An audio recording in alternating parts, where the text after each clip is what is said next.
Monohybrid cross, dihybrid cross, haploid, diploid, genetics, genes, alleles, heterozygous, homozygous, heterozygous pure condition, homozygous pure condition, F1 generation, F2 generation, cross pollination, self pollination.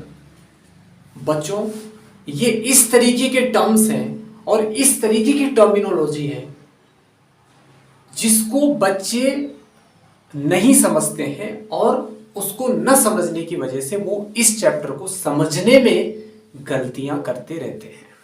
ठीक है, वैसे गलतियां, हम इंसान हैं, गलतियां सबसे होती हैं, लेकिन जब तक किसी चैप्टर की, जब तक किसी यूनिट की बेसिक आपको क्लियर नहीं होंगी तब तक आपको वो यूनिट या वो चैप्टर क्लियर नहीं होगा, उसका कोई कॉन्सेप्ट क्लियर नहीं होगा।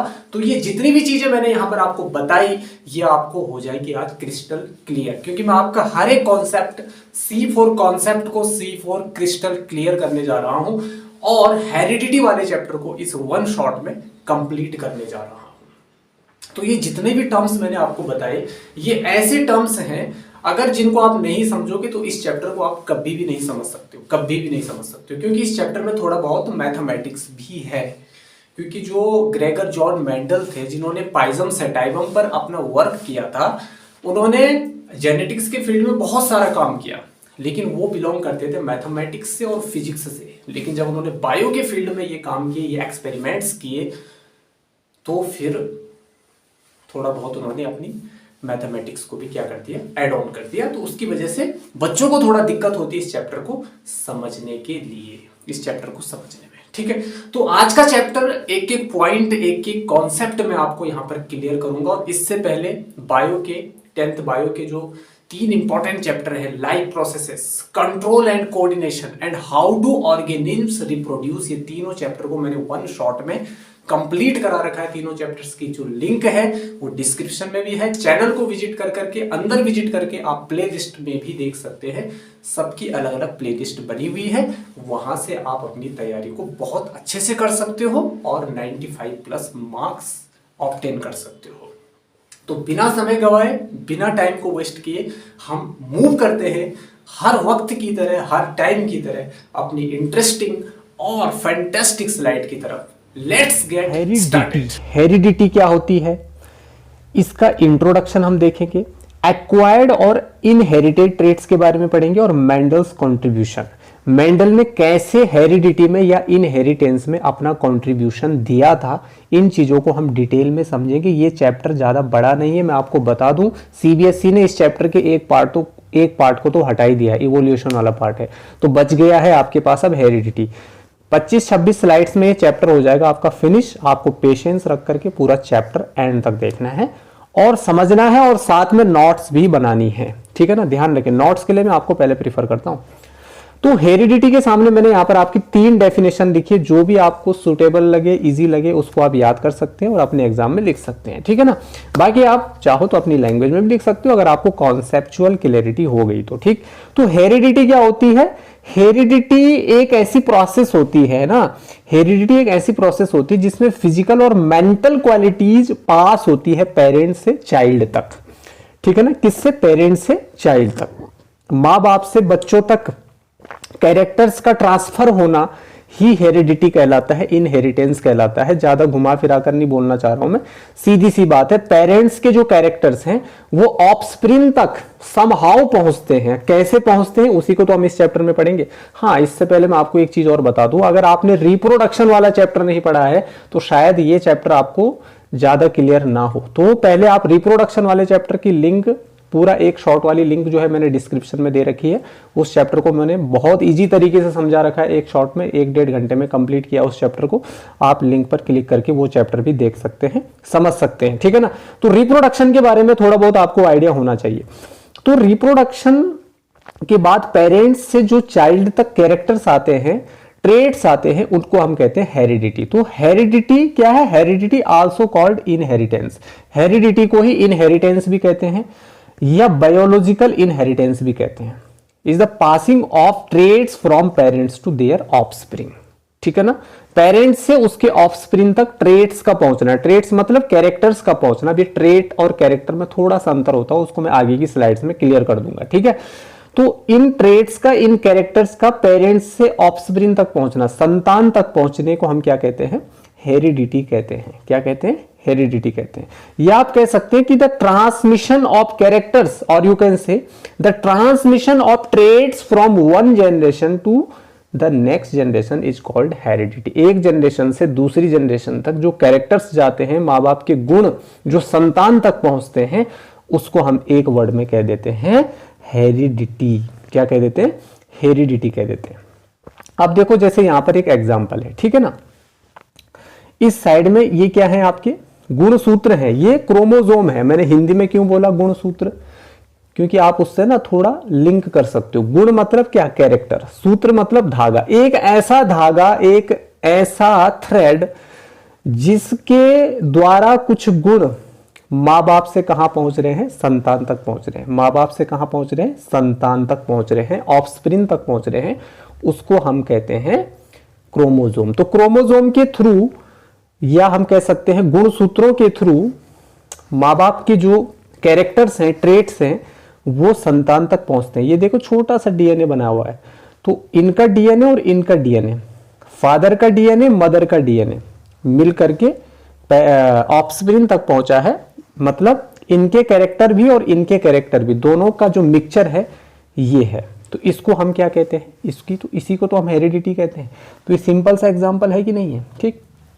अब यहां पर आगे बढ़ने से पहले आपको एक टर्म बहुत क्लियर होना चाहिए बच्चों, और वो है वेरिएशन। देखो, सब इसको बड़ा घुमा फिरा करके आपको बताएंगे, लेकिन मैं सीधे शब्दों में आपको बता देना चाह रहा हूं कि वेरिएशन क्या है। अभी आप 10th में हो ना, तो आप 10th में हो तो आपको 10th के हिसाब से ही पढ़ाया जाएगा। जब आप 11th में बायो लोगे, ठीक है ना, बायो लोगे, तो वहां पर वेरिएशन को ना पहले चैप्टर में बहुत डिटेल से आपको पढ़ना है। लेकिन यहां पर वेरिएशन का सीधा मतलब है डिफरेंसेस। क्या है? डिफरेंसेस। आप क्या अपने माँ बाप की एग्जैक्ट कॉपी हो? नहीं हो। तो आप अपने माँ बाप की एग्जैक्ट कॉपी नहीं हो, मतलब आपकी शक्ल बिल्कुल आपके माँ बाप से अलग है। थोड़ा मिलती जुलती जरूर है, लेकिन कुछ तो अलग है, कुछ तो अलग है, एग्जैक्ट तो नहीं हो। तो मतलब कुछ तो डिफरेंस है, कुछ तो चेंज है। तो उसी चेंज को हम क्या कहते हैं? वेरिएशन कहते हैं। उसी चेंज को हम क्या कहते हैं? वेरिएशन कहते हैं। जो आपके फादर का इम्यून सिस्टम है, जो उनकी इम्यूनिटी है, क्या वही आपके अंदर की इम्यूनिटी है? नहीं है। हो सकता है आपके फादर की इम्यूनिटी आपसे स्ट्रांग हो, या आपके फादर की इम्यूनिटी आपसे क्या हो? थोड़ा कम हो। तो ये क्या है? वेरिएशन ही तो है, वेरिएशन ही तो है। उनके आंखों का कलर हो सकता है आपकी आंखों के कलर से मैच ना करता हो, तो ये क्या है? वेरिएशन ही तो है, वेरिएशन ही तो है। ठीक है ना। तो ये देखिए जरा, ये पूरी एक ही स्पीसीज है, इंसानों की स्पीसीज है, इंसानों की जाति है ये। तो इसमें देखिए आप, सबकी शक्ल सूरत एक दूसरे से क्या है? बिल्कुल अलग है। सबकी इम्यूनिटी एक दूसरे से अलग है। सब का खाना खाने की जो डाइजेशन की जो कैपेसिटी है वो सबकी अलग अलग है। इसी को वेरिएशन कहते हैं भाई, इसी को वेरिएशन कहते हैं। ठीक है ना। कोई चावल खाता है, किसी को चावल नहीं पचते हैं। ठीक है ना। पचते कि नहीं पचते? कोई फास्ट फूड खाता है, कोई नहीं खाता है। जो नहीं खाता हो सकता है उसको फास्ट फूड डाइजेस्ट नहीं होता होगा, किसी को फास्ट फूड डाइजेस्ट हो जाता है, किसी को नहीं होता है। तो खाना वही है, इंसान वही है, इंसानों के अंदर डाइजेशन सिस्टम भी वही है, लेकिन सबका डाइजेस्टिव सिस्टम अलग अलग काम कर रहा है। ये क्या है भाई? ये वेरिएशन है, ये वेरिएशन है। तो variation can be defined as any difference between the individuals of same species. एक ही स्पीसीज के जो अलग अलग इंडिविजुअल हैं, जैसे यहां पर दिख रहे हैं, सबकी शक्ल सूरत अलग है, सबके नाक का शेप अलग है, सबके कानों का शेप अलग है। किसी किसी का कान नीचे जुड़ा होता है, ईयर लोब, किसी किसी का खुला रहता है, ओपन रहते हैं, फ्री रहते हैं। ठीक है। तो ये क्या है? वेरिएशन है, वेरिएशन है। ठीक है। अब देखिए यहां पर एनसीईआरटी के जो ये चैप्टर शुरू करता है, तो उसका फर्स्ट पेज में ये डायग्राम आपको दिखेगा। ठीक है। वेरिएशन को समझाने के लिए बताया गया है। मान लो ये कोई एक जनरेशन है। क्या है? ये कोई एक जनरेशन है। अब इससे ये आया और ये आया, ये अगली जनरेशन बनी, इससे ये जनरेशन बनी और ये जनरेशन बनी। अब यहां पर आप कुछ चेंज देख रहे हो, यहां पर आप रेड कलर देख रहे हो, मतलब ये ऑफस्प्रिंग में थोड़ा चेंज आ गया है। यहां पर आप ब्लू कलर देख रहे होंगे, यहां पर चेंज आ गया। अब इससे ये जो दो बनी हुई है, दो ऑफस्प्रिंग बनी हुई है, यहां पर इसमें ब्लू है और इसमें भी क्या है, ब्लू है। मतलब थोड़ा तो चेंज आया है यहां पर कलर में, ये देख रहे हैं आप। यहां पर देखिए इधर चेंज आया है, इधर चेंज आया है, यहां पर देखिए इधर चेंज आया है और इधर चेंज आया है। एक टाइम ऐसा आएगा कि ये भी आगे जब बढ़ेंगे इस तरीके से, तो एक टाइम ऐसा आएगा कि लास्ट वाली जो ऑफस्प्रिंग होगी इससे बिल्कुल डिफरेंट हो जाएगी, बिल्कुल अलग हो जाएगी, बिल्कुल अलग हो जाएगी। ठीक है ना भाई, आपके पापा, फिर आपके पापा के पापा, फिर उनके पापा के पापा, फिर उनके पापा के पापा, फिर उनके पापा के पापा, लास्ट तक जाइए आप, लास्ट तक जाइए, कम से कम 100, 150, 300 तक गिनिए इसी तरीके से। ठीक है ना। और जो लास्ट वाला आपको दिखोगा, क्या आप उसकी तरह हो? बिल्कुल आप उससे क्या हो, डिफरेंट हो। इंसान को बोला जाता है पहले वो बंदर था, लेकिन धीरे धीरे उसने डेवलप किया, आज वो बिल्कुल एक डेवलप ह्यूमन बीइंग की तरह काम कर रहा है। तो हम उसकी तरह हैं क्या, जो पहले आदि मानव होते थे? नहीं है ना। तो हम तो एक डेवलप ह्यूमन बीइंग की कैटेगरी में आ गए हैं अब। ठीक है, मतलब ये क्या है, वेरिएशन है, वेरिएशन है। ठीक है ना, वेरिएशन है। अब यहां पर देखिए जेनेटिक्स क्या होती है, जेनेटिक्स क्या होती है। जेनेटिक्स पे आने से पहले इस स्लाइड पे आइए कि जो ये वेरिएशन है, वेरिएशन के क्या एडवांटेजेस होते हैं भाई, क्या एडवांटेजेस होते हैं। अब इसके एडवांटेजेस समझने के लिए मैं इस डायग्राम पे आता हूं। मान लो ये एक क्या है, बैक्टीरिया है। क्या है ये? एक बैक्टीरिया है। ठीक, अब मान लो ये इस बैक्टीरिया की कैपेसिटी थी भैया कि ये 25 डिग्री सेल्सियस से ज्यादा टेम्परेचर में सरवाइव नहीं कर सकता, ये इसकी कैपेसिटी थी। लेकिन इससे जो ये दो बैक्टीरिया बने हुए हैं, ये 30 डिग्री सेल्सियस में भी क्या कर सकते हैं, सरवाइव कर सकते हैं। उसके बाद इससे जो ये लास्ट वाले बैक्टीरिया बने हुए हैं, ये 70 डिग्री सेल्सियस टेम्परेचर में भी सरवाइव कर सकते हैं, जिंदा रह सकते हैं। सोचिए, अगर ये वाले बैक्टीरिया में इस तरीके का चेंज नहीं आता तो ये सेम इसी की तरह होता, मतलब ये 25 से ज्यादा डिग्री टेम्परेचर में काम ही नहीं कर पाता। लेकिन आज 70 डिग्री टेम्परेचर में काम कर रहा है। ठीक है ना। किसकी वजह से काम कर रहा है? वेरिएशन की वजह से काम कर रहा है भाई, वेरिएशन की वजह से काम कर रहा है। मतलब क्या है इसका, कि जो वेरिएशन है वो हमको किसी पर्टिकुलर एनवायरनमेंट में एडॉप्ट होने के लिए क्या करता है, कैपेबल बनाता है। ये फायदा है वेरिएशन का। ठीक है ना, ये फायदा है वेरिएशन का। It helps organism to adapt to their environment, it helps in the survival, बताया ना मैंने, survival and provides stability of a species. ठीक है ना। कोई स्पीसीज होती है वो एक पर्टिकुलर एनवायरनमेंट में सरवाइव करती है, सरवाइव जब वो करती है तो उससे उसकी स्टेबिलिटी बनती है, मतलब वो वहां पर स्टेबल हो जाती है। और जब वो वहां पे स्टेबल हो जाती है तो धीरे धीरे वो इवोल्व भी हो जाती है। इसी को इवोल्यूशन कहते हैं, इसी को इवोल्यूशन कहते हैं। धीरे धीरे होने वाला जो डेवलपमेंट है, विकास है, उसी को हम इवोल्यूशन कहते हैं। हम और आप सब इवोल्यूशन के ही तो रिजल्ट हैं। एक टाइम पे इंसान बंदर की तरह दिखता था, धीरे धीरे वो डेवलप हुआ, उसने अपने को इवोल्व किया, अलग अलग सिचुएशन में सरवाइव होने की उसके अंदर कैपेसिटी डेवलप होती गई। तो इसी को तो हम इवोल्यूशन कह रहे हैं। तो इस इवोल्यूशन का बेसिस है वेरिएशन। वेरिएशन के बिना ये इवोल्यूशन भी क्या है, इसकी हम कल्पना नहीं कर सकते, इसको हम इमेजिन नहीं कर सकते। इस चीज को आप समझिए। अब जेनेटिक्स क्या है?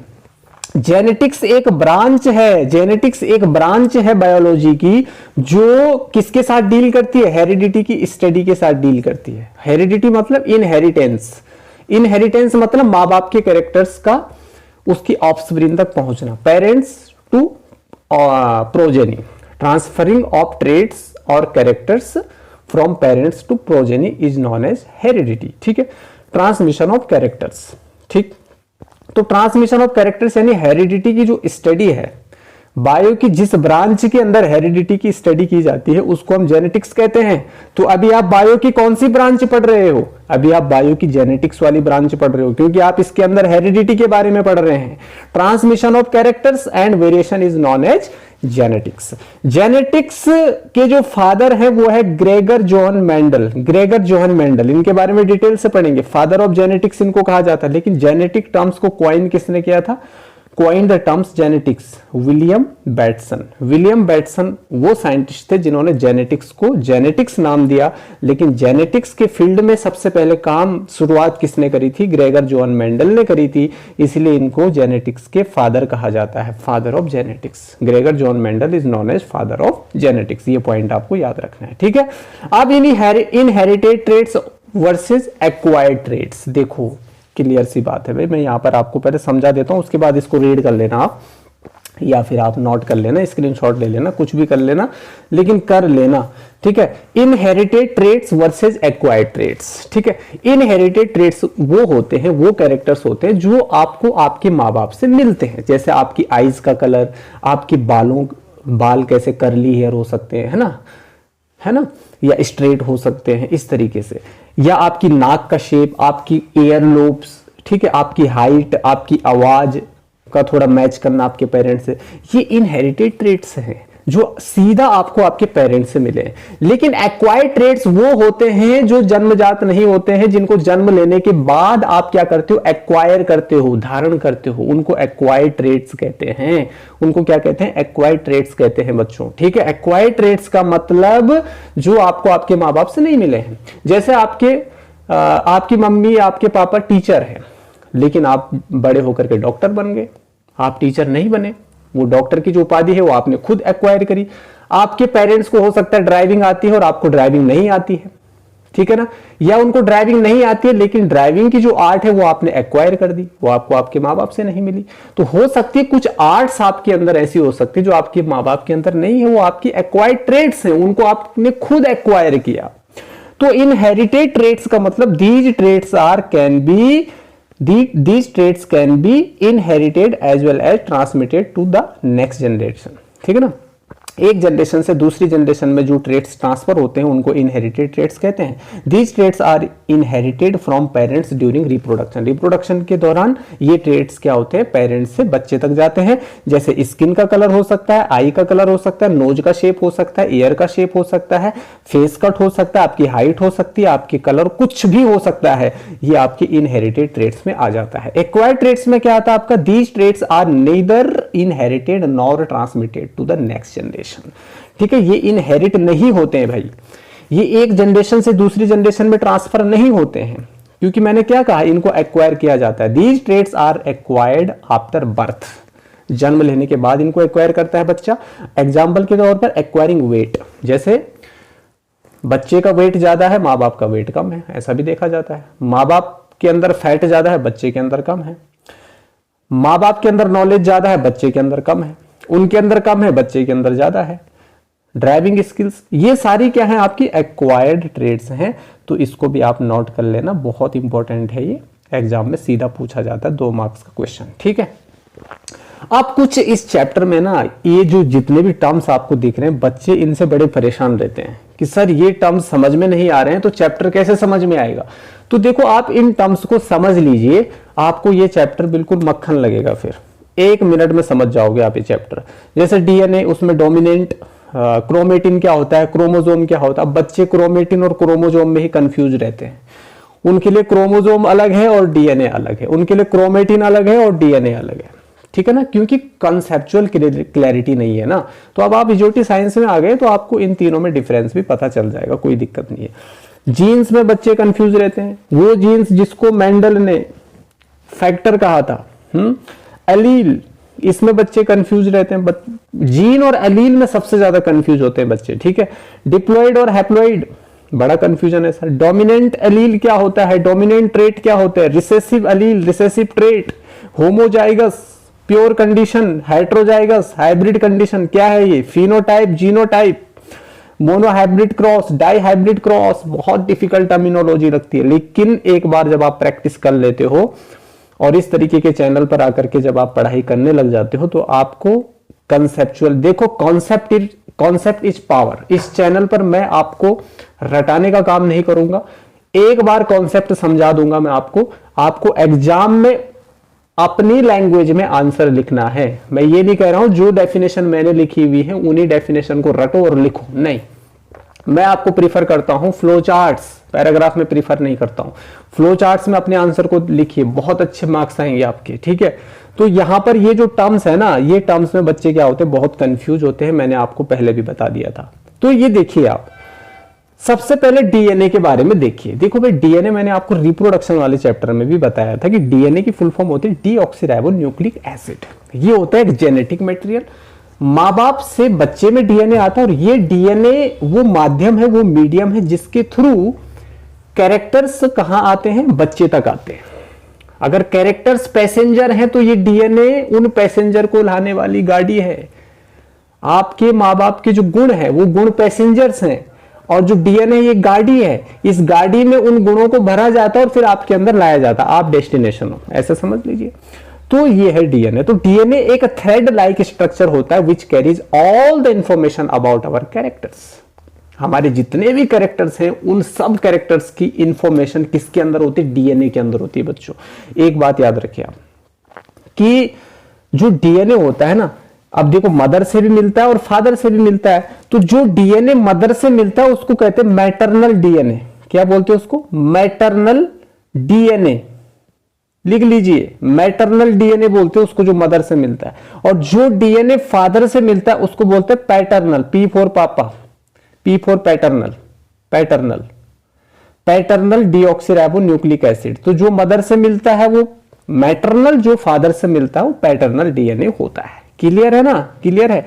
तो जो सेल होता है, सेल का एक न्यूक्लियस होता है, उस न्यूक्लियस के अंदर ये डीएनए होता है एक धागे के रूप में, ऐसे ऐसे ऐसे ऐसे इस तरीके से क्या होता है, लिपटा हुआ होता है, ठीक है। बड़ा कॉम्प्लिकेटेड धागा होता है, बहुत लंबा होता है। सेल देखो, सेल के देखो 2 से 2.5 मीटर लेंथ होती है इसकी। अब सोचो आप, सेल जो दिखती भी नहीं है, माइक्रोस्कोप चाहिए जिसको देखने के लिए, उस सेल के छोटे से न्यूक्लियस के अंदर डीएनए होता है। और जितनी सेल्स होती है उतने न्यूक्लियस, उतने न्यूक्लियस, उतने डीएनए। एक ही डीएनए थोड़ी होता है, ठीक है। तो क्रोमेटिन, ये देखिए क्रोमेटिन क्या है, क्रोमेटिन ना डीएनए का स्कैटर्ड फॉर्म है। क्या है, स्कैटर्ड फॉर्म है। क्रोमेटिन जो है ना वो डीएनए की स्कैटर्ड फॉर्म है। कैसी फॉर्म है, स्कैटर्ड फॉर्म है। यहां पर देखिए आप, मान लीजिए एक सेल है, सेल के अंदर ये क्या है, आपका न्यूक्लियस है। थोड़ा बड़ा बना देता हूं, ठीक है। ये बाहर आपकी सेल है और इसके अंदर ये न्यूक्लियस है। अब ये इस तरीके से रहता है, ये भी स्कैटर्ड फॉर्म में फैला हुआ है पूरा सेल के न्यूक्लियस के अंदर, ठीक है ना। सेल के न्यूक्लियस के अंदर फैला। अब ये फैले हुए डीएनए को, इस स्कैटर्ड फॉर्म की जो डीएनए है इसको हम कहते हैं क्रोमेटिन। भाई क्रोमेटिन अलग नहीं है, डीएनए ही है वो, डीएनए ही है वो। जैसे आप अपनी बॉडी को बॉडी भी बोलते हो, शरीर भी बोलते हो, काय भी बोलते हो, देह भी बोलते हो, फिजिक्स भी बोलते हो, ठीक है ना। ऐसे ही डीएनए के अलग अलग नाम है, ये जैसी फॉर्म में वो होता है वैसा वो होता है, ठीक है ना। अब ये क्रोमेटिन, अभी ये मतलब धागे के रूप में इधर उधर फैला हुआ है, तो ये स्कैटर्ड फॉर्म है डीएनए की, ठीक है ना, इस तरीके से। इसको बोलते हैं क्रोमेटिन, ठीक है। लेकिन जब ये स्कैटर्ड फॉर्म जब कंडेंस हो जाती है, कंडेंस, हाईली कोइल्ड, कोइल्ड ऐसे आपने फिजिक्स में पढ़ा होगा, कोइल्ड वर्ड, इस तरीके से, तो फिर इस कोइल्ड स्ट्रक्चर को क्या बोलते हैं, इस कंडेंस फॉर्म ऑफ डीएनए को बोलते हैं हम क्रोमोसोम, ठीक है। तो ये फिर इस तरीके से इस पे पैकेजिंग प्रोटीन ऐसे लग जाते हैं, देख रहे हैं।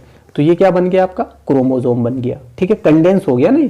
अभी बाहर से इस पे क्या होता है, ये प्रोटीन का लेयर लग जाती है ना, हिस्टोन प्रोटीन बोलते हैं इसको, ठीक है, ताकि ये बाहर बिखरे ना। जैसे आप टेप वगैरह लगाते हो ना किसी चीज को पैक होने, गिफ्ट पैक करते हो तो बाहर से आप टेप वगैरह लगा देते हो, सेलो टेप, ताकि वो बिखरे ना, ठीक है। इसी तरीके से इसके बाहर से ऐसे पैकेजिंग होती है, ठीक है ना। क्या होती है इसके बाहर से, एक पैकेजिंग होती है, ठीक है, ताकि ये बिखरे ना, ठीक। तो इसको हम कहते हैं क्रोमोसोम। तो जब वो स्कैटर्ड फॉर्म में है डीएनए तो उसको क्रोमेटिन, और जब वो इस तरीके की कंडेंस फॉर्म में आ जाता है तो फिर वो क्रोमोसोम कहलाता है। और ये याद रखना कि क्रोमोसोम जो होते हैं ना, ये कंडेंस फॉर्म डीएनए की तभी होती है जब सेल डिवाइड करती है, सेल डिवीजन के टाइम ही ये बनता है, ठीक है ना। रिप्रोडक्शन के टाइम जब माँ बाप का डीएनए बच्चे में ट्रांसफर हो रहा होता है। क्लियर है, I hope this is clear to all of you, ठीक है। अब ये चीजें आपकी क्लियर हो गई। ऐसा होता है ना डीएनए, यही तो होता है। अब देखिए जरा जीन क्या है सर, थोड़ा जीन को भी बता दीजिए। डीएनए के छोटे छोटे छोटे छोटे टुकड़े कर दो, उसको हम जीन कहते हैं। कर दो यहां से टुकड़े इनके, उस हर एक टुकड़े को हम क्या कहते हैं? जीन कहते हैं। टुकड़ा यानी segment. A segment or part of DNA that carries information for a particular character. For a particular character, ठीक है ना। एक पर्टिकुलर कैरेक्टर के लिए एक जीन के अंदर इंफॉर्मेशन होती है। मान लो डीएनए का इतना सेगमेंट ले लो आप, इसके अंदर ये एक जीन है। अब इस जीन के अंदर एक इंफॉर्मेशन है आई कलर। क्या है? आई कलर। इतना ले लो, इस जीन के अंदर हमारा ब्लड ग्रुप, ब्लड ग्रुप की इंफॉर्मेशन है कि ब्लड ग्रुप कैसा होगा, ए पॉजिटिव, बी पॉजिटिव, है ना, ओ होगा, बी होगा या ए बी होगा, ठीक है। इतना सेगमेंट और ले लो, इसके अंदर आपका नोज का शेप है, कि आपका नोज शेप कैसे होगा, किसी के अंदर स्किन कलर है। तो देखिए कि डीएनए का जब हमने इतना सेगमेंट लिया, ठीक है ना, हमने कहा ये आई कलर के लिए रिस्पॉन्सिबल है, आई कलर के लिए क्या है, ये रिस्पॉन्सिबल है। तो इसके अंदर आई के कलर की वो ब्लू होगी या कैसी होगी, ब्लैक होगी या कैसी होगी, ठीक है, उसके अंदर उसकी इंफॉर्मेशन होती है। तो पर्टिकुलर कैरेक्टर है ना आई का कलर। तो ऐसे नोज का शेप भी एक पर्टिकुलर कैरेक्टर है। तो जितने कैरेक्टर्स आपकी बॉडी में हैं उतने जीन्स हैं, उतने जीन्स हैं, लाखों करोड़ों अरबों जीन्स हैं आपकी बॉडी में, ठीक है। और हर एक जीन के अंदर एक पर्टिकुलर इंफॉर्मेशन है आपकी बॉडी को लेकर के, चाहे बॉडी का वेट ले लो, चाहे उसकी स्किन का कलर ले लो, चाहे बाल ले लो, आपका बालों का कलर ले लो, स्ट्रेट बाल हो सकते हैं, कर्ली हेयर हो सकते हैं आपके, चाहे नोज का शेप ले लो आप, चाहे स्किन का कलर ले लो, चाहे एयर लोब के बारे में बात कर लो। ये जितनी भी इंफॉर्मेशन है ये आपकी किसके अंदर होती है बच्चों? जीन के अंदर होती है। और जीन किसका पार्ट होता है? जीन होता है आपका डीएनए का पार्ट। ये आपको याद रखना है। जीन किसका पार्ट होता है? डीएनए का पार्ट होता है। किसका पार्ट होता है? डीएनए का पार्ट होता है। डीएनए के छोटे छोटे सेगमेंट को ही हम जीन कहते हैं। और एक जीन के अंदर एक पर्टिकुलर इंफॉर्मेशन होती है, एक पर्टिकुलर इंफॉर्मेशन होती है, ठीक है ना। तो क्लियर हो गया इतना? अभी भी कोई डाउट है तो कमेंट में पूछ लेना भाई, कोई दिक्कत नहीं है, ठीक है, कोई दिक्कत नहीं है। बढ़ते हैं अपनी नेक्स्ट स्लाइड की ओर, ठीक है। अब हम बात करेंगे डिप्लॉइड क्या होता है और हैप्लॉइड क्या होता है भाई। डिप्लॉइड क्या होता है और हैप्लॉइड क्या होता है। डिप्लॉइड और हैप्लॉइड का थोड़ा कॉन्सेप्ट देखना आप। डिप्लॉइड और हैप्लॉइड का थोड़ा कॉन्सेप्ट आपको मैं बता देता हूं कि डिप्लॉइड क्या होता है और हैप्लॉइड क्या होता है, ठीक है। देखो डाई मतलब होता है 2, हैप्लॉइड मतलब होता है 1। तो डिप्लॉइड मतलब 2 कॉपी ऑफ ईच क्रोमोजोम। हर एक क्रोमोजोम की कितनी कॉपी? 2 कॉपी, ठीक है। हर एक क्रोमोजोम की कितनी कॉपी? 2 कॉपी, ठीक है। अब मैं यहां पर समझा दूं आपको, यहीं पे समझा देता हूं, चलो कोई दिक्कत नहीं। अब मान लो ये एक सेल है, इसके अंदर इस तरीके से 2 कॉपी है। कितनी कॉपी है? 2 कॉपी है। तो ये है डिप्लॉइड कंडीशन। ये कौन सी कंडीशन है? डिप्लॉइड कंडीशन, ठीक है। कौन सी कंडीशन है ये? डिप्लॉइड। पेयर में है ना, इसमें पेयर में है। तो कितना पेयर है इसके अंदर? 1 पेयर है, ठीक है। अब दूसरी तरीके से समझो,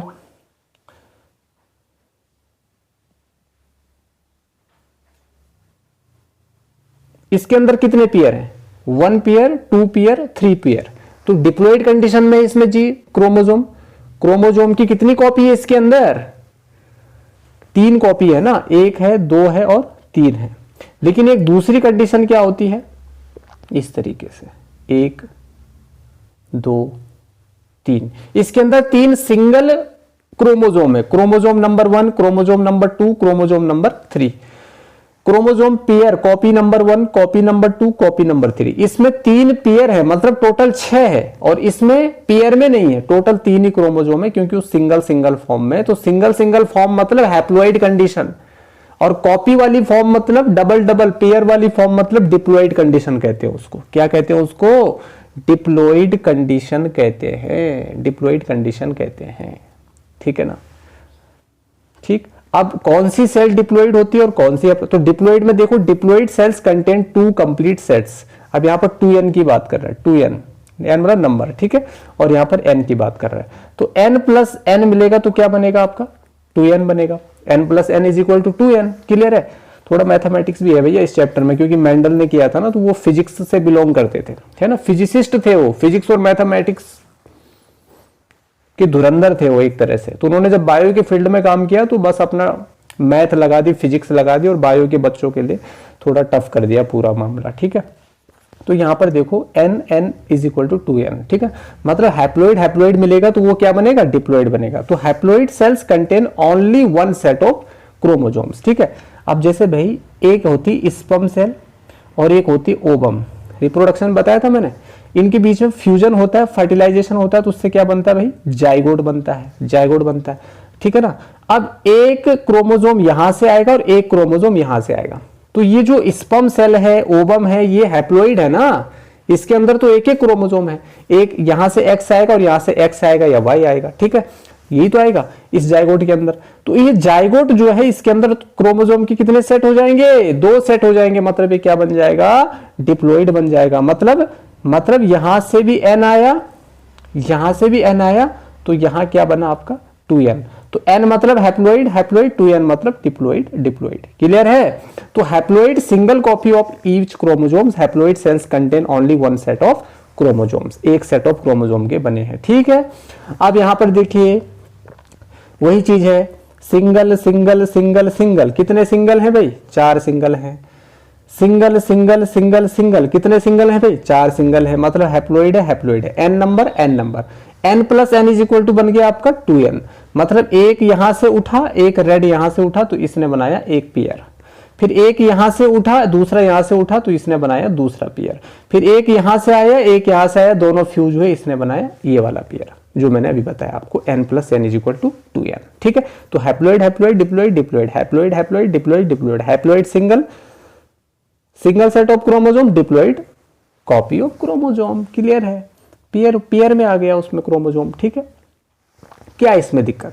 अब आपकी बॉडी में जितनी भी सोमेटिक सेल्स होती हैं, सर ये सोमेटिक क्या होता है, सोमेटिक मतलब होता है स्पर्म और ओवा को छोड़ दो, स्पर्म और ओवा आपकी रिप्रोडक्टिव सेल्स है, पिछले चैप्टर में क्लियर कर रखा है सब, अभी भी बता रहा हूं मैं, आपने अगर वो चैप्टर नहीं पढ़ा है ना तो आपको समझ में नहीं आएगा, कुछ चीजें इसकी समझ में नहीं आएगी, बाकी आ जाएगी, इसीलिए उस चैप्टर को आप कंप्लीट कर लो, लिंक डिस्क्रिप्शन में, मान लो मेरी बात, ठीक है। तो सोमेटिक सेल्स जो होती है, सोमेटिक सेल्स क्या होती है, सोमेटिक सेल्स का मतलब होता है स्पर्म और ओवम को छोड़ करके आपकी बॉडी की जितनी भी सेल्स हैं, सेक्स सेल को छोड़ करके आपकी बॉडी में जितनी भी सेल्स हैं वो सब सोमेटिक सेल्स है। आपकी स्किन की सेल्स, आपकी अंदर डाइजेस्टिव सिस्टम की सेल्स, आपकी लिवर की सेल, आपकी किडनी की सेल्स, आपकी हार्ट की सेल्स, ये सारी क्या है, सोमेटिक सेल्स हैं। ये जो सोमेटिक सेल्स होती हैं ये सेक्सुअल रिप्रोडक्शन में इन्वॉल्व नहीं होती हैं और ये डिप्लॉइड होती है। इसमें मतलब 2 सेट होते हैं क्रोमोजोम के, 2 सेट ऑफ क्रोमोजोम होता है, इसमें कॉपी होती है क्रोमोजोम की।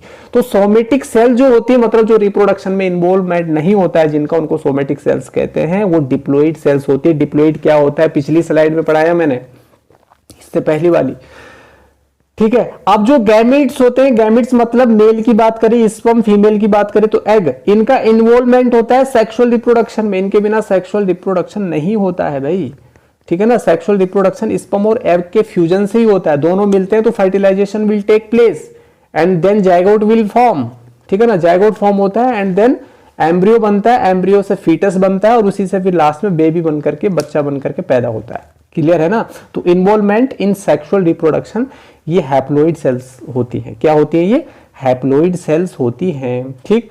तो हैप्लोइड सेल्स होती हैं, एक क्रोमोजोम मदर से आया, एक फादर से आया, एक से एक्स आया, एक से वाई आया, तो हो गया ना हैप्लोइड। जाइगोट में आया तो क्या बनेगा, डिप्लॉइड बनेगा, डिप्लॉइड बनेगा।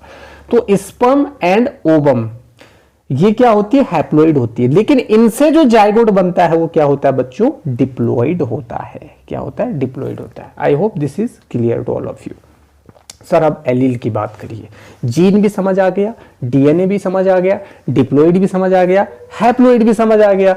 एलील्स नहीं समझ पाते बच्चे, कभी बोलते सर जीन्स एलील होते हैं या एलील्स जीन्स होते हैं, ऐसा कुछ नहीं होता है। अब देखिए जरा, मान लीजिए ये सेल है, इसके अंदर न्यूक्लियस है, इसके अंदर है एक एक्स, एक है वाई। ये मैं अभी एग्जांपल दे रहा हूं आपको, ठीक है। अभी एक एक्स क्या है, एक्स वाई क्या है, ये पूरा एक जीन है, ऐसा मान लो आप, पूरा क्या है, एक जीन है, जिसके अंदर क्या इंफॉर्मेशन है कि आने वाली जो प्रोजेनी होगी वो क्या होगी, मेल होगी, मतलब बॉय होगा। दूसरा ले लो सर, इसके अंदर दोनों क्या है, एक्स है। इस जीन के अंदर कौन सी इंफॉर्मेशन है कि आने वाला जो बच्चा होगा वो क्या होगा, फीमेल होगा। बेबी चाइल्ड होगी, इसमें बेबी बॉय होगा, ठीक है। तो इसके अंदर आपको क्या दिख रहा है, एक एक्स दिख रहा है और एक क्या दिख रहा है, वाई दिख रहा है। तो ये एक अकेला एक्स एलील है और एक वाई एलील है, मतलब ये दो एलील से मिलकर के एक जीन बना हुआ है। पेयर ऑफ एलील को ही हम क्या बोलते हैं, जीन बोलते हैं। एलील्स आर अल्टरनेट वेरिएंट है, ये फॉर्म है, ये किसकी, जीन्स की, जीन्स की अल्टरनेट फॉर्म है ये, ठीक है। क्या है ये, जीन्स की अल्टरनेट फॉर्म है। Alleles are alternate variant or alternate forms of genes that occupy a specific location on a particular chromosomes and control the same characters. उसी कैरेक्टर को कंट्रोल करेगा जिस कैरेक्टर की इंफॉर्मेशन उस पर्टिकुलर क्रोमोसोम पर situated है, located है। कैसे सर, कैसे? मान लीजिए भाई, फिर से बता रहा हूं मैं आपको, ये डीएनए है, ठीक है। इस डीएनए के छोटे छोटे सेगमेंट को क्या कहते हैं, हम जीन कहते हैं। इस डीएनए में ही क्या है, क्रोमोसोम है, इसकी कंडेंस फॉर्म बना दिया आपने, ठीक है। ये लो, बना दी मैंने इसकी कंडेंस फॉर्म। ये क्रोमोसोम का पूरा एक सेट है ना। तो क्रोमोसोम की इस वाली लोकेशन पे मान लो आई कलर है, क्या है, आई कलर है, और इस लोकेशन पर क्या है, नोज का शेप है। इस लोकेशन में कौन सी इंफॉर्मेशन है, नोज के शेप की इंफॉर्मेशन है कि नोज कैसी होगी, चपटी होगी, लंबी होगी, गोल होगी, कैसे होगी। तो भैया वो उस सेम कैरेक्टर को ही कंट्रोल करेगा जो उस क्रोमोसोम पर है। जैसे आई का कलर क्रोमोसोम नंबर 15 पर होता है, तो क्रोमोसोम नंबर 15 पर आपका आई का कलर है, ठीक है ना। और क्रोमोसोम नंबर 23 पर इस चीज की इंफॉर्मेशन है कि बच्चा लड़का होगा या लड़की होगा। तो वो उसी कैरेक्टर को क्या करेगा, कंट्रोल करेगा। तो इसी को हम क्या बोलते हैं, एलील कहते हैं। क्या कहते हैं हम इसको, एलील कहते हैं। तो एलील क्या है, बेसिकली एलील क्या है, एलील अल्टरनेट वेरिएंट है, फॉर्म है, मतलब दो जीन्स, एक जीन है और उस एक जीन के अंदर क्रोमोसोम की दो कॉपी है, उस प्रत्येक एक क्रोमोसोम को हम एलील कह रहे हैं, एलील कह रहे हैं। तो एक जीन दो एलील से मिलकर के बनता है, ठीक है ना। उसमें एक डोमिनेंट एलील होता है और एक रिसेसिव एलील होता है। एक डोमिनेंट होता है, एक क्या होता है, रिसेसिव होता है। जैसे आगे आप कैपिटल टी और स्मॉल टी का कॉन्सेप्ट पढ़ोगे, तो इसमें एक कैपिटल टी है और एक स्मॉल टी है। तो ये कैपिटल टी एक एलील है, स्मॉल टी दूसरा एलील है। कैपिटल टी स्मॉल टी के प्रभाव को छिपा देता है, मतलब आगे स्मॉल टी ही दिखता है, तो कैपिटल टी ही दिखता है। तो कैपिटल टी मतलब टॉल, स्मॉल टी मतलब ड्वार्फ। तो मतलब इसके अंदर लंबेपन का भी जीन है और बौनेपन का भी जीन है, लेकिन यहां पर जो ऑफस्प्रिंग बनी है वो लंबी बनी हुई है, कैपिटल टी वाली बनी है, क्योंकि कैपिटल टी डोमिनेंट है, स्मॉल टी क्या है, रिसेसिव है। तो डोमिनेंट रिसेसिव को क्या कर देता है, छिपा देता है, उसको दिखने नहीं देता है, एक्सप्रेस कर देता है, ठीक है ना। तो ये है आपका एलील। तो डोमिनेंट एलील क्या होते हैं, स्ट्रांग होते हैं, इनको कैपिटल लेटर से डिनोट करते हैं, और रिसेसिव एलील वीकर होते हैं, इनको स्मॉल लेटर से डिनोट करते हैं। बच्चों कैपिटल टी डोमिनेंट एलील है, small T weaker, small T recessive allele है। तो जहां पर भी आपको स्मॉल लेटर दिख जाए ना इस चैप्टर में, आगे जब मैं आपको बताऊंगा पूरा डाटा, ठीक है, जहां पर बच्चों का दिमाग काम नहीं करता है, तो वहां पर समझ जाना कैपिटल लेटर में लिखे हुए जितने भी एलील हैं वो डोमिनेंट हैं, और स्मॉल लेटर के सारे क्या हैं, रिसेसिव हैं, ठीक है, रिसेसिव है, ठीक। अब होता है एक जीनोटाइप और एक होता है फिनोटाइप। सीधी सी मतलब ये है कि जो फिजिकल अपीयरेंस होती है, जैसे मान लो कोई एक प्लांट है भाई, कोई क्या है, एक प्लांट है, ठीक, एक प्लांट है कोई, तो इस प्लांट में आप क्या क्या देख पा रहे हो, इस प्लांट का कलर देख पा रहे हो, ये प्लांट कितना मोटा है, कितना पतला है, कितनी इसकी लंबाई है, ये सब इसका क्या है, फिनोटाइप कहलाता है। उसकी जो फिजिकल अपीयरेंस है, जिसको आप देख सकते हो, उसको आप देख सकते हो, ठीक है ना। तो उसको हम क्या कहते हैं, उसको हम क्या कहते हैं, फिनोटाइप। लेकिन ये हम इसकी लंबाई देख पा रहे हैं, तो लंबाई इसका क्या है, फिनोटाइप। लेकिन ये लंबाई भी तो किसी न किसी जीन की वजह से होगा ना, वो जीन तो इसके अंदर है जो दिखाई नहीं दे रहा है, वो क्या है, इसका जीनोटाइप है। वो क्या है, इसका जीनोटाइप है। Genotype is the total sum of genes transferred from parents to offspring. आपके जीन का जो टोटल सम है, जो टोटल है, जो पेरेंट्स से ऑफस्प्रिंग तक पहुंचता है, माँ बाप से बच्चों तक पहुंचता है, उसको जीनोटाइप कहते हैं, जो दिखता नहीं अंदर होता है। आपके बाहर जो चीजें भी दिख रही है, आपका आई का कलर, फिनोटाइप है, आपकी स्किन का कलर फिनोटाइप है, आपकी लंबाई, मैं देख पाता हूं आप कितने लंबे हो, कितने फिट हो, कितने चौड़े हो, ये फिनोटाइप है। लेकिन वो चौड़ाई, वो लंबाई किसी न किसी जीन की वजह से है ना, जो जीन आपकी बॉडी के डीएनए में प्रेजेंट है, वो है आपका जीनोटाइप। जीनो मतलब जीन्स, फिनो, पी मतलब फिजिकल अपीयरेंस, ऐसा आप समझ सकते हो इसको। तो जीनोटाइप और फिनोटाइप का कॉन्सेप्ट भी आपको क्लियर हो गया होगा, I hope. Difference between phenotype and genotype, difference between phenotype and genotype, क्या डिफरेंस है ये देखिए जरा यहां पर। ये सब क्या दिख रहे हैं आपको, क्रोमोजोम दिख रहा है, क्रोमोजोम दिख रहा है, डीएनए दिख रहा है, डीएनए दिख रहा है। इन सब चीजों की वजह से ये चीज होती है भाई। ये सब चीजें आप अपनी आंखों से देख सकते हो ना, इस प्लांट की लंबाई, ये फ्लावर आप देख सकते हो, इस ऑर्गेनिज्म को देख सकते हो, इसको देख सकते हो, इसको देख सकते हो, ठीक है। लेकिन इनकी बॉडी का जो शेप है, इनकी जो लंबाई है, चौड़ाई है, इनका जो कलर है, उसके लिए ये सब जिम्मेवार है, ये सब रिस्पॉन्सिबल है। तो ये सब बॉडी के अंदर होता है, डीएनए में होता है, और डीएनए तो बाहर से दिखता नहीं है, तो इसको हम बोलते हैं जीनोटाइप, और जो आपको बाहर से दिख पा रहा है उसको हम कहते हैं फिनोटाइप। ये वर्ड भी बार बार आएंगे इस चैप्टर में, आगे मक्खन हो जाएगा फिर ये चैप्टर आपके लिए। होमोजाइगस क्या है सर, और हेट्रोजाइगस क्या है सर, इसको भी बता दीजिए, इसको बता दीजिए। आगे आपके सामने आएगा कि भैया ये तो कैपिटल टी है, कैपिटल टी, और इसके अंदर एक कैपिटल टी है और एक स्मॉल टी है। ये क्या है सर, जीन्स है ये, ठीक है ना, जीन्स है। तो अगर कैपिटल टी और कैपिटल टी, या कंडीशन ऐसी भी हो सकती है, कंडीशन ऐसी भी हो सकती है, स्मॉल टी और स्मॉल टी। तो इसके अंदर तो प्योर कंडीशन है ना ये, क्योंकि इसके अंदर कैपिटल टी है, तो इस कंडीशन को बोलते हैं होमोजाइगस। जिसके अंदर एक जैसे एलील आपको दिख रहे हैं उसको हम कहते हैं होमोजाइगस, और इसके अंदर आपको डिफरेंट एलील्स दिख रहे हैं, कैपिटल दिख रहा है कि स्मॉल दिख रहा है, तो इसको हम कहते हैं heterozygous condition. Heterozygous condition, different alleles और इसमें है same alleles, homozygous condition, homozygous condition. Capital B ये क्या है, होमोजाइगस कंडीशन। स्मॉल बी ये भी क्या है, होमोजाइगस कंडीशन, क्योंकि दोनों स्मॉल है तो होमोजाइगस है, प्योर है दोनों। लेकिन अगर एक में कैपिटल है एक में स्मॉल है तो दैट इज हेट्रोजाइगस। इसको हाइब्रिड कंडीशन भी बोलते हैं। हाइब्रिड, एक छोटा है तो एक बड़ा है, एक कैपिटल है तो एक स्मॉल है, ठीक है ना। तो ये हेट्रोजाइगस कंडीशन, ठीक है। I hope this is clear.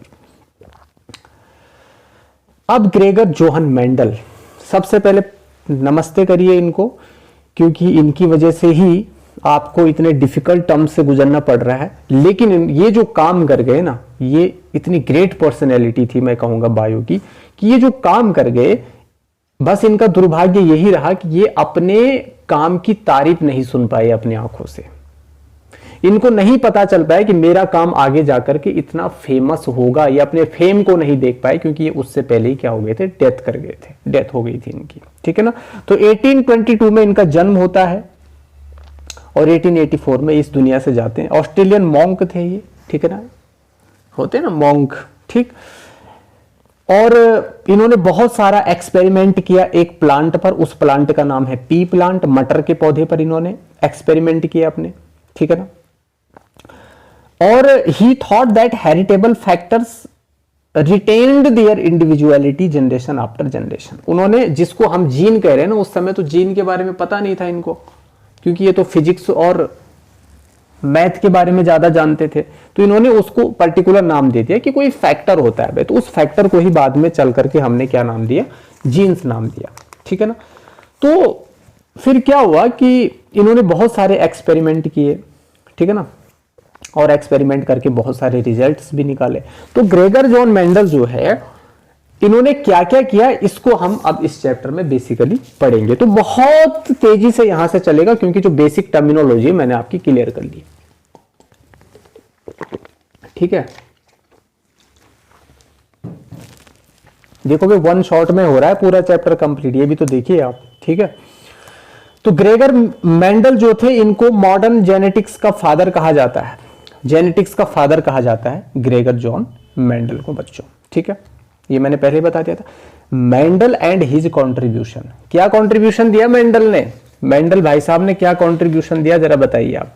He worked on P plant, P plant का जो साइंटिफिक नेम है वो क्या है, पाइजम सेटाइवम, पाइजम सेटाइवम इसका क्या है, साइंटिफिक नेम है, पाइजम सेटाइवम। पाइजम सेटाइवम समझते हो ना, पाइजम सेटाइवम। पाइजम सेटाइवम साइंटिफिक नेम समझते हैं ना, बॉटेनिकल नेम होता है, प्लांट का जूलॉजिकल नेम होता है एनिमल का। 9th में पढ़ा था ना बायो में, बायोनोमियल नोमेनक्लेचर, कैरोलस, लिनियस, याद आ रहे हैं कि नहीं आ रहे हैं? 9th पढ़िए थोड़ा, अगर नहीं पढ़ा है तो। कंसेप्चुअल क्लियरिटी, ठीक है, कॉन्सेप्ट क्लियर वहीं से हुए होंगे थोड़ा बहुत तो, ठीक। जैसे आम का होता है मैंगोफेरे इंडिका, गुलाब का होता है रोजा इंडिका, आलू का होता है सोलेनम ट्यूबरोसम, ह्यूमन का होता है होमो सैपियंस। ऐसे ही प्लांट में जो पी है, पी का होता है, मटर का होता है पाइजम सेटाइवम। साइंटिफिक नेम है, साइंस इसको पाइजम, साइंटिस्ट इसको पाइजम सेटाइवम नाम से पुकारते हैं, ठीक है।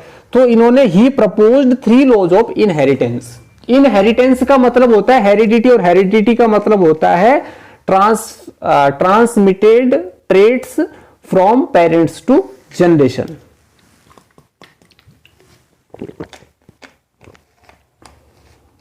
थोड़ा मैं पानी पी लूं, ठीक है। पेरेंट्स से जनरेशन तक ट्रेट्स का ट्रांसफर होना, ये है हेरिडिटी, इसी को हम इनहेरिटेंस कहते हैं। तो बच्चों बच्चों बच्चों, इन्होंने इनहेरिटेंस के 3 नियम दिए। कितने नियम दिए? 3 नियम दिए, 3 लॉज दिए इन्होंने। पहला है लॉ ऑफ डोमिनेंस, दूसरा है लॉ ऑफ सेग्रीगेशन, और तीसरा है लॉ ऑफ इंडिपेंडेंट असॉर्टमेंट। तो लॉ ऑफ डोमिनेंस और लॉ ऑफ सेग्रीगेशन जो है ये मोनोहाइब्रिड क्रॉस पर डिपेंड। अब ये मोनोहाइब्रिड क्रॉस कौन सी चिड़िया का नाम है, इसको मैं अभी बताऊंगा नेक्स्ट स्लाइड में, ठीक है। इससे भी आप परेशान होते हो मुझे पता है। तो लॉज ऑफ डोमिनेंस और लॉज ऑफ सेग्रीगेशन जो है ये मोनोहाइब्रिड क्रॉस है, ये मोनोहाइब्रिड क्रॉस है, मोनोहाइब्रिड क्रॉस पर बेस्ड है ये दोनों लॉ। तो ये क्वेश्चन भी पूछा जाता है, मेंडल का फर्स्ट और सेकंड लॉ कौन से क्रॉस पर डिपेंड है? मोनोहाइब्रिड क्रॉस पर ये बेस्ड है। मोनोहाइब्रिड क्रॉस को भी आप ये समझ लो कि एक टाइम में एक कैरेक्टर की स्टडी करना मोनोहाइब्रिड क्रॉस है।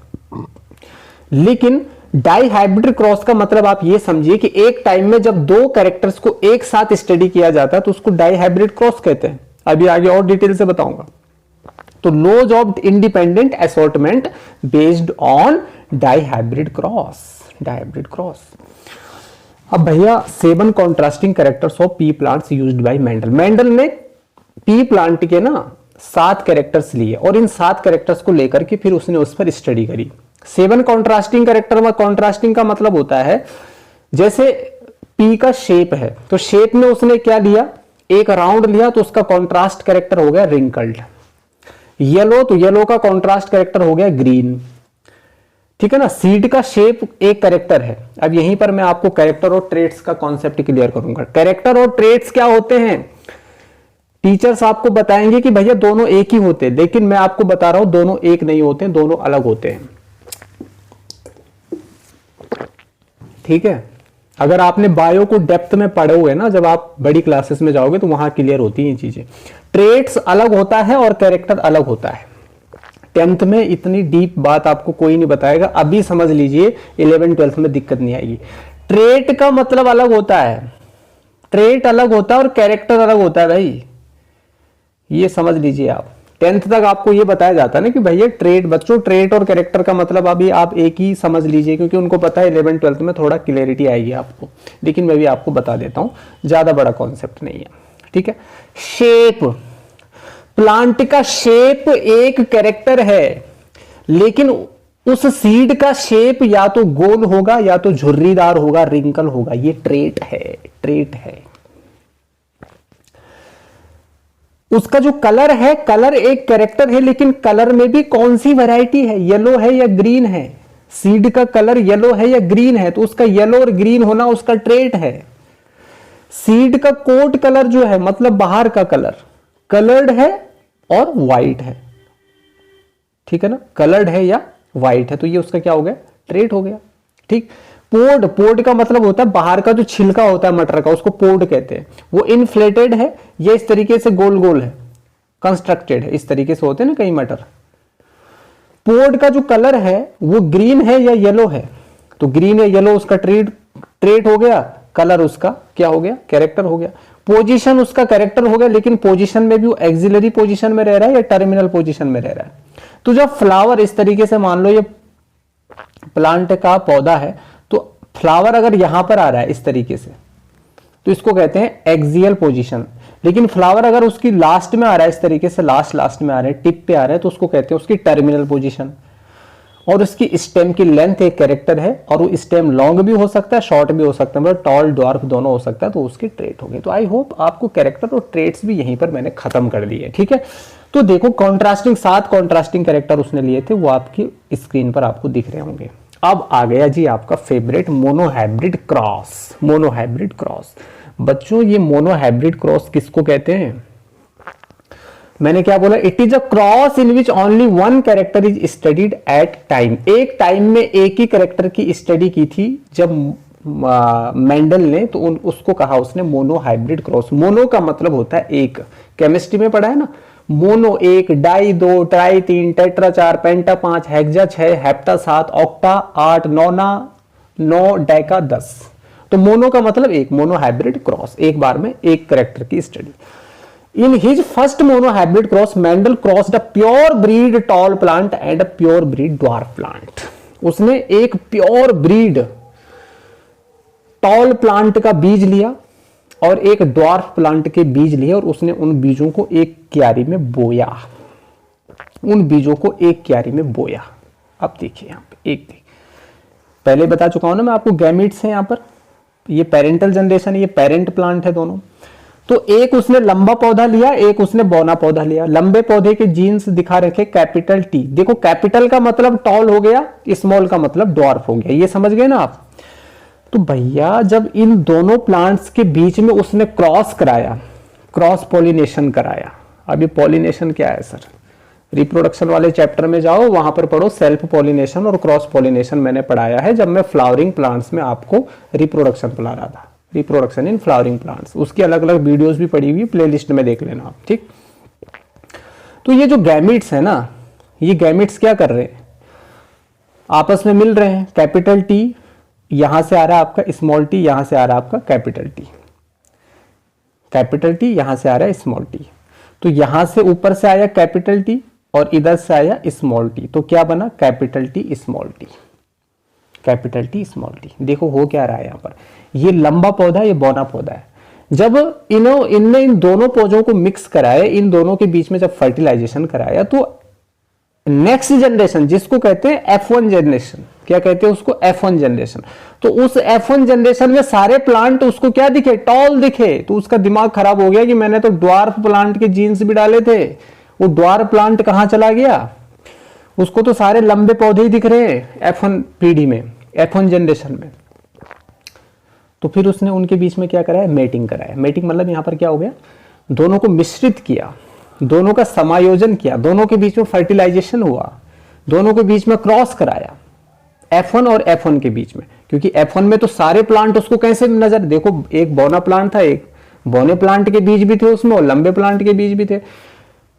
तो बौना प्लांट के बीज कहां चले गए? F1 जनरेशन में तो सारे लंबे लंबे लंबे प्लांट आ गए, तो उसके बीज कहां से? वो बौना प्लांट का जो जीन है वो कहां चला गया भाई? वो रिसेसिव हो गया है ना। लंबे प्लांट, देखो एक कैपिटल टी और एक स्मॉल टी है, तो कैपिटल टी वाला ही अपने को शो करेगा ना, क्योंकि वो डोमिनेंट है। उसने स्मॉल टी के जो इफेक्ट है उसको छिपा दिया, उसको एक्सप्रेस नहीं होने दिया। तो इसी को तो लो ऑफ डोमिनेंस कहते हैं, जिसमें एक जीन आपको डोमिनेंट कर देता है, दूसरे को छिपा देता है, ठीक है। तो यहां पर फिर उसने क्या किया? F1 जनरेशन में, ठीक। अब देखो F1 जनरेशन का जीनोटाइप क्या था? All are capital T small T, capital T small T, क्योंकि यहां से कैपिटल टी आया, यहां से स्मॉल टी आया, ठीक है। एक यहां से आया, एक यहां से आया, एक बार में एक ही आते हैं, ठीक है। अब यहां पर फिनोटाइप देखिए, ऑल आर टॉल। फिनोटाइप में आपको क्या दिख रहा है? फिजिकल अपीयरेंस, सब लंबे दिख रहे हैं आपको। तो बौना कहां गया? क्योंकि यहां तो बौना भी था, यहां आकर को गायब हो गया, ठीक है। तो फिर इसने इन दोनों के बीच में क्या किया? क्रॉस करवाया। तो जब दोनों के बीच में इसने क्रॉस कराया, तो इसने F2 जनरेशन में पाया कि एक प्लांट इसने पाया बौना और 3 प्लांट इसने पाए लंबे। समझ रहे हैं आप? समझ रहे? ये प्योर टॉल है, ये हाइब्रिड टॉल है, ये हाइब्रिड टॉल है, ये प्योर डॉर्फ है। ये हाइब्रिड क्यों कहा? क्योंकि इसमें capital T small T, capital T small T. ये प्योर हाइब्रिड टॉल क्यों है? क्योंकि कैपिटल टी। ये प्योर हाइब्रिड डॉर्फ क्यों है? क्योंकि स्मॉल टी है। क्लियर है बच्चों? क्लियर है, ठीक है। तो ये कैसे बनता है सर, ये भी तो समझाइए। तो भैया कैपिटल टी और स्मॉल टी है ना, और इधर भी कैपिटल टी और स्मॉल टी है, ठीक है ना। तो इनके बीच में जब क्रॉस हुआ, ये सारे गैमेट्स के बीच में जब क्रॉस हुआ ना, तो फिर क्या आया, ठीक है, इधर से आया कैपिटल टी और एक कैपिटल टी आया इधर से, तो ये बन गया आपका कैपिटल टी कैपिटल टी। फिर इधर से आया एक कैपिटल टी और इधर से आया स्मॉल टी, तो ये बन गया आपका कैपिटल टी स्मॉल टी। फिर इधर से आया एक कैपिटल टी और इधर से आया एक स्मॉल टी, तो ये बन गया आपका कैपिटल टी स्मॉल टी। फिर इधर से आया एक स्मॉल टी और इधर से आया एक स्मॉल टी, तो ये बन गया आपका स्मॉल टी स्मॉल टी, ठीक है। तो अगर हम देखें तो इसको हम ऐसे भी तो कह सकते हैं, देखो जीनोटाइप रेशियो सीधा पूछा जाता है भाई एग्जाम में, क्या है F2 जनरेशन का जीनोटाइप मोनोहाइब्रिड क्रॉस में 1:2, 2:1, 1:2, 2:1, ये है आपका जीनोटाइपिक रेशियो, ठीक है। हम इसको ऐसे भी तो कह सकते हैं, अगर आप इसको ऐसा ना कह करके, ये जीनोटाइप रेशियो आप देखिए, ये आपका जीनोटाइपिक रेशियो है, क्योंकि इसमें एक कैपिटल टी है, दो कैपिटल टी स्मॉल टी है और एक स्मॉल टी है, तो ये मैंने सही बताया 1:2:1। अब देखो फिनोटाइपिक रेशियो, 3 प्लांट कैसे हैं भैया, लंबे हैं, और एक प्लांट कैसा है, बौना है, तो ये हो जाएगा 3:1, 3:1। इसको मैं कह सकता हूं 75% इच टू 25%, मतलब 75% प्लांट्स उसको दिखाई दिए लंबे और 25% प्लांट उसको दिखाई दिए बौने। क्लियर है। यहां पर आकर के देखो, ये रिसेसिव एलील अपने को तभी एक्सप्रेस करेगा जब इसको दूसरा रिसेसिव एलील मिलेगा, लेकिन अगर इसको डोमिनेंट एलील मिल गया ना कोई कैपिटल, तो कैपिटल को अगर कैपिटल मिल गया तो कैपिटल ही होगा, कैपिटल को स्मॉल मिल गया तब भी कैपिटल वाला कैरेक्टर दिखेगा, लेकिन स्मॉल को अगर स्मॉल मिल गया तो फिर स्मॉल वाला कैरेक्टर दिखेगा, यानी ड्वार्फ वाली कंडीशन आएगी, ठीक है ना। यहां पर आप देख सकते हैं, यहां पर भी आप देख सकते हो, इस चार्ट को ही आपको बनाना है एग्जाम में आएगा तो, ठीक है। यहां पर इसने एक लंबा पौधा लिया, बौना पौधा लिया, यहां से आया कैपिटल टी, यहां से आया स्मॉल टी। F1 जनरेशन में क्या हुआ, F1 जनरेशन में क्या हुआ, सारे प्लांट लंबे आए, फिर उसने F1 जनरेशन के बीच में फर्टिलाइजेशन कराया, capital T small T, capital T small T, तो फिर यहां पर हमें toll toll tall and dwarf ये वाली कंडीशन मिल गई, ठीक है। तो इसको हम क्या कहते हैं, मोनोहाइब्रिड क्रॉस कहते हैं, सिंपल। तो लॉ ऑफ डोमिनेंस क्या कहता है, यही तो कहता है, the law of dominance states that when parents with pure contrasting traits are cross together only one form of the trait appears in the next generation. एक ही फॉर्म होती है ट्रेट की अपीयर, और वो कौन सी है, टॉल फॉर्म। ड्वार्फ क्या हो जाती है, छिप जाती है। तो the trait which appears in the next generation, जो ट्रेट नेक्स्ट जनरेशन में दिख रहा है, ट्रेट मतलब जो उसका दिख रहा है, मतलब हाइट उसकी दिख रही है ना, तो उस ट्रेट को हमने कहा डोमिनेंट ट्रेट, उसको हमने क्या कहा, डोमिनेंट ट्रेट। लेकिन जो ट्रेट अपने को एक्सप्रेस नहीं कर पाया उसको हमने कहा रिसेसिव ट्रेट। तो it expresses only in a homozygous condition, ये केवल होमोजाइगस कंडीशन में ही अपने को एक्सप्रेस कर पाता है, मतलब जब स्मॉल को स्मॉल मिलेगा तभी वो अपने को एक्सप्रेस करेगा, अदरवाइज वो अपने को एक्सप्रेस नहीं कर सकता। क्लियर है, ये है आपका law of dominance. Law of segregation, ये इंपॉर्टेंट है, लॉ ऑफ सेग्रीगेशन, इसको समझना। जब भी सेल के अंदर गैमेट फॉर्मेशन होगा ना, तो सेल डिवाइड करेगा, सेल क्या करेगा, डिवाइड करेगा। किससे, उसमें एक प्रोसेस होती है मियोसिस की, तो मियोसिस से उसमें डिवाइड होगा। मियोसिस में क्या होता है, क्रोमोसोम का नंबर हाफ हो जाता है, अगर 2 है तो 2 से 1 हो जाता है। तो किसी भी जीन में 2 एलील्स एक दूसरे से अलग हो जाते हैं during the time of gamete formation. Gamete formation के टाइम पर क्या होता है, एक जीन से दोनों एलील क्या हो जाते हैं, अलग अलग हो जाते हैं। क्या हो जाते हैं, अलग अलग हो जाते हैं। ऐसा समझ लो इसको, capital T small T, capital T small T, ये एक जीन है, ये दूसरा जीन है, इसके अंदर 2 एलील है, इसके अंदर भी 2 एलील है, यहां से एक एलील आएगा और यहां से भी एक एलील आएगा, दोनों अलग हो गए ना। यहां से आया, ये तो आया ही नहीं, ये कहां चला गया, यहां से ये छोटा वाला है, बड़ा वाला कहां गया पता नहीं।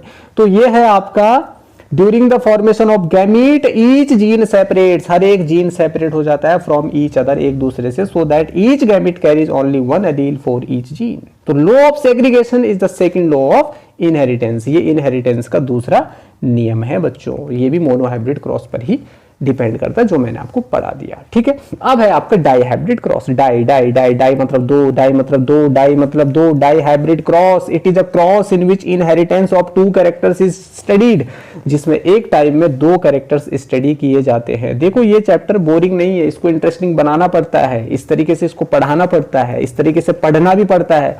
ये चैप्टर बिल्कुल मक्खन हो गया होगा आपको अभी तक। मुझे अगर आप वीडियो में यहां तक पहुंच गए हैं ना, तो दोबारा जिंदगी में आपको देखना नहीं पड़ेगा इस तरीके का कंटेंट। ठीक है, तो hybrid cross it is a cross in which inheritance of two characters is studied, जिसमें दो कैरेक्टर एक बार में ही स्टडी किए जाते हैं, उनको कहते हैं डाई हाइब्रिड क्रॉस। तो इसमें क्या है, इसमें देखो बेटा दो कैरेक्टर हम इसमें स्टडी करेंगे, एक हम सीड का कलर लेंगे और एक हम सीड की शेप लेंगे। सीड का कलर या तो येलो होगा या तो ग्रीन होगा।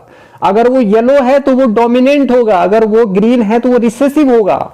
सीड का शेप राउंड और रिंकल्ड, अगर वो राउंड है तो वो डोमिनेंट होगा, अगर रिंकल्ड है तो वो रिसेसिव होगा। इस बात को याद रखना। Seed colour yellow green, seed shape round wrinkled, seed colour yellow green, seed shape round wrinkled, yellow round dominant, green wrinkled recessive, yellow round dominant, green wrinkled recessive.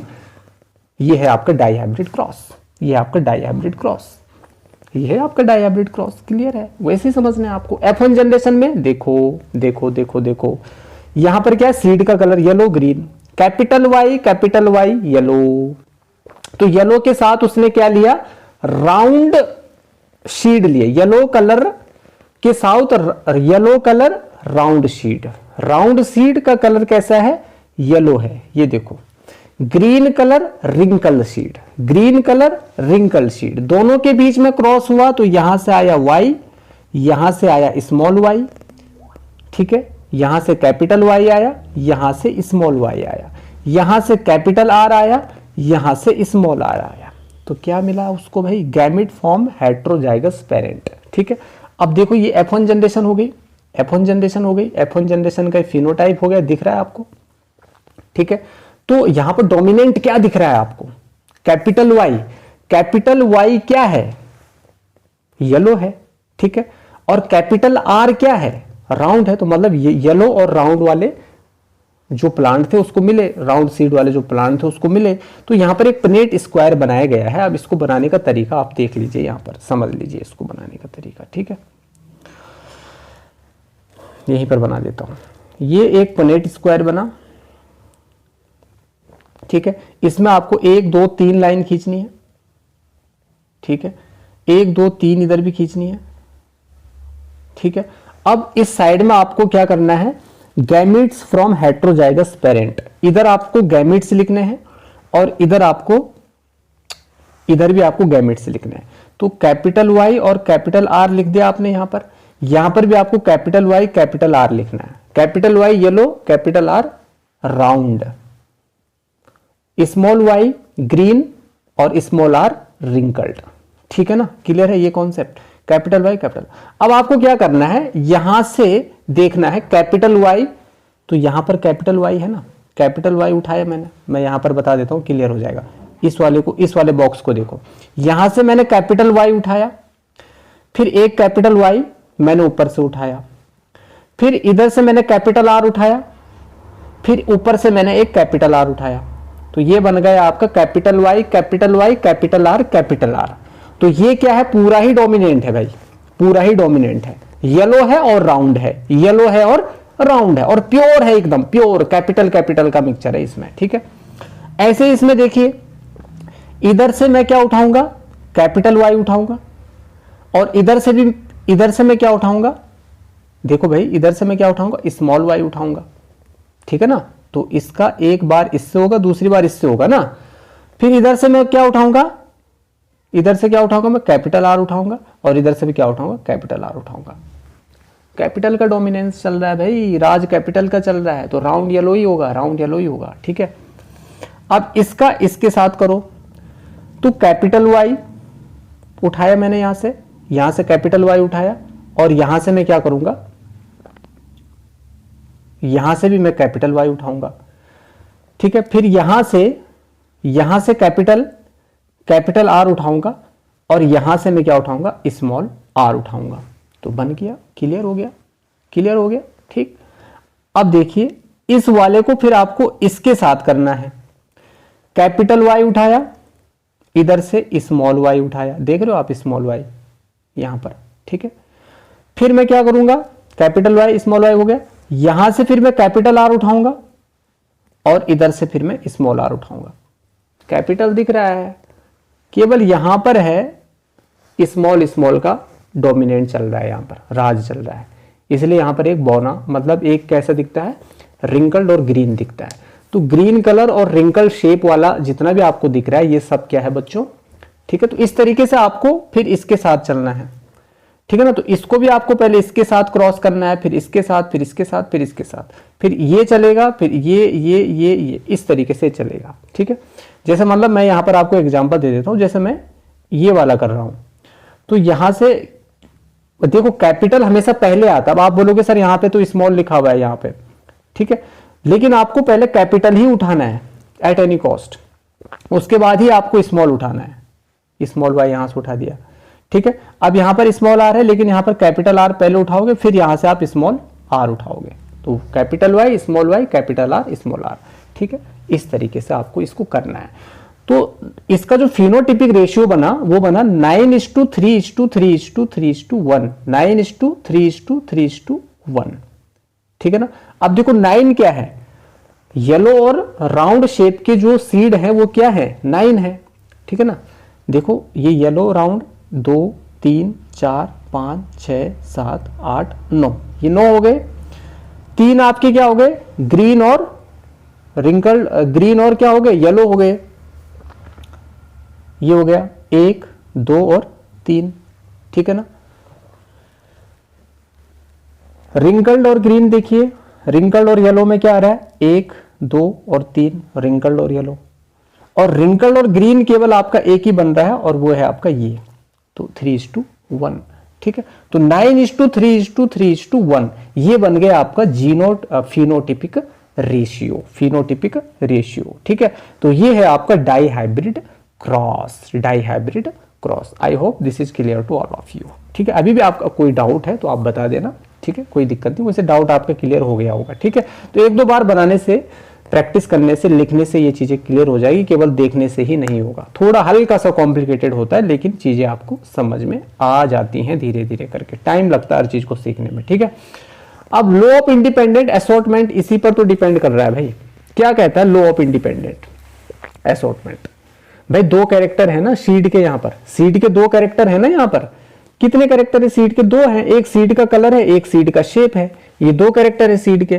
तो कलर अब या तो राउंड रिंकल्ड के साथ होगा या तो yellow भी हो सकता है, राउंड के साथ येलो के साथ राउंड शेप भी हो सकता है और रिंकल शेप भी हो सकता है, और ग्रीन के साथ भी हो सकता है, रिंकल भी हो सकता है और राउंड भी हो सकता है। मतलब कोई जरूरी नहीं है कि येलो के साथ राउंड ही होगा, येलो के साथ रिंकल्ड भी हो सकता है, और जरूरी नहीं है कि ग्रीन के साथ येलो ही होगा, ग्रीन के साथ रिंकल भी हो सकता है, और जरूरी नहीं है ग्रीन के साथ रिंकल भी होगा और येलो भी हो सकता है, मतलब राउंड भी हो सकता है, ठीक है ना।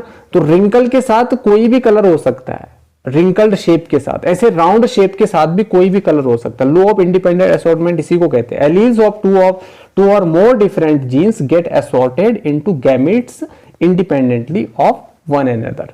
इंडिपेंडेंट होते हो, कोई भी किसी के साथ भी रह सकता है। अब यहां पर देखिए ना, आप यहां पर समझिए इस चीज को, ये राउंड येलो है ना, लेकिन यहां पर अगर आप देखोगे तो यहां पे तो रिंकल्ड येलो आ रहा है,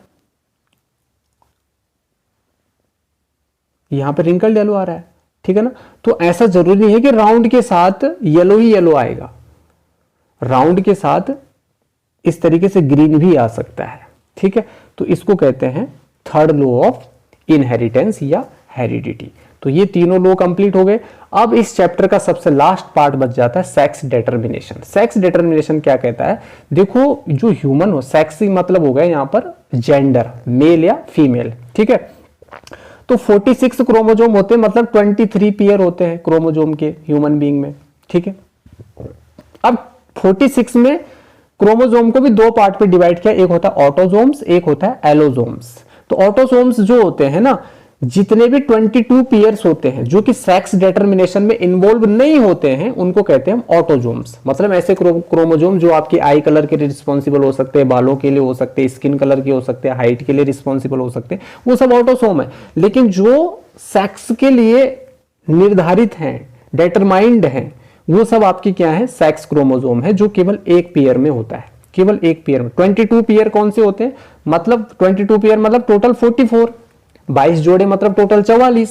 तो 44 क्रोमोजोम आपके ऑटोजोम हो गए, और जो लास्ट का एक पेयर बच रहा है वो होगा आपका एलोजोम, जिसको सेक्स क्रोमोजोम कहते हैं। इसकी 1 पेयर होती है, मेल में XY होता है, फीमेल में होता है ये XX। ठीक है। लेकिन जब सेल डिवीजन कर रहा होता है तो मेल से या तो X जाता है और या तो Y जाता है, और फीमेल से या तो ये वाला X जाता है या तो ये वाला X जाता है, दोनों एक साथ नहीं जाते हैं। गैमेट फॉर्मेशन के टाइम पे दोनों एक साथ नहीं जाते हैं, अलग अलग हो जाते हैं, अलग अलग हो जाते हैं। दूसरा लो पढ़िएगा मेंडल का, उसमें बताया गया है। ठीक है। तो देखिए भैया, ये चार्ट बनाना है आपको अगर एग्जाम में आ जाता है, फादर मदर। ठीक है। फादर का XY, मदर का XX। फादर का अगर यहां से X जाता है तो मदर से तो X ही आएगा, तो उस केस में डाउटर होगी। देखो 50% चांस होता है डाउटर, 50% चांस होता है सन का। ठीक है। यहां से अगर Y आ रहा है और तो यहां से तो X आएगा ही आएगा, तो XY यानी सन बनेगा। यहां पर यहां से X, यहां से भी X तो डाउटर, यहां से Y, यहां से X तो मतलब सन। तो ये हो गया आपका sex determination in human beings. छोटा सा टॉपिक था, ये आता है आपका 2-3 मार्क्स में, उसमें आपको ये फ्लो चार्ट बना देना है, समझा देना है कि ये क्या होता है। ठीक है। तो thank you so much for watching today's video. और आज की वीडियो में जितनी भी चीजें मैंने आपको बताई उनको आपको रिवाइज करना है। कोई भी आपका डाउट है तो आप कमेंट बॉक्स में कमेंट कर सकते हैं। कमेंट बॉक्स इसीलिए बनाया गया है ताकि आपका कोई डाउट है तो आप उसमें बता सको और हम उस डाउट को क्लियर कर सके आपके। ठीक है। तो आज की वीडियो को देखने के लिए बहुत बहुत शुक्रिया। मिलते हैं। देखो आज 10th की बायो लगभग कंप्लीट हो गई है, और इससे पहले लाइव प्रोसेसेस वाला जो चैप्टर है ना, how do organisms reproduce, control and coordination वाले सारे चैप्टर्स को अलग अलग पार्ट में बनाया गया है, और 1-1 शॉर्ट की पूरी प्लेलिस्ट बनाई गई है 10th साइंस की। वहां पर आप विजिट करिए और बढ़िया से अच्छे तरीके से एकदम आप अपने एक एक कॉन्सेप्ट को क्लियर कर सकते हो, क्योंकि इजोटी science means concept is power. ठीक है ना। इजोटी साइंस में आपको कॉन्सेप्ट क्लियर कराए जाते हैं प्रॉपर नोट्स के साथ और प्रॉपर एक्सप्लेनेशन के साथ। तो अगर आज का वीडियो आपको पसंद आया है, समझ में आया है, तो आप अपने फ्रेंड्स को शेयर करिए, ज्यादा से ज्यादा शेयर करिए, क्योंकि जब आप ज्यादा से ज्यादा शेयर करोगे तो उससे एक मोटिवेशन मिलता है। जब मोटिवेशन मिलता है तो कंटेंट में भी निखार आता है। धीरे धीरे धीरे धीरे आपके लिए स्टडी को हम इजी करते रहेंगे। ठीक है ना। तो आज की वीडियो देखने के लिए thanks for watching again. Thank you.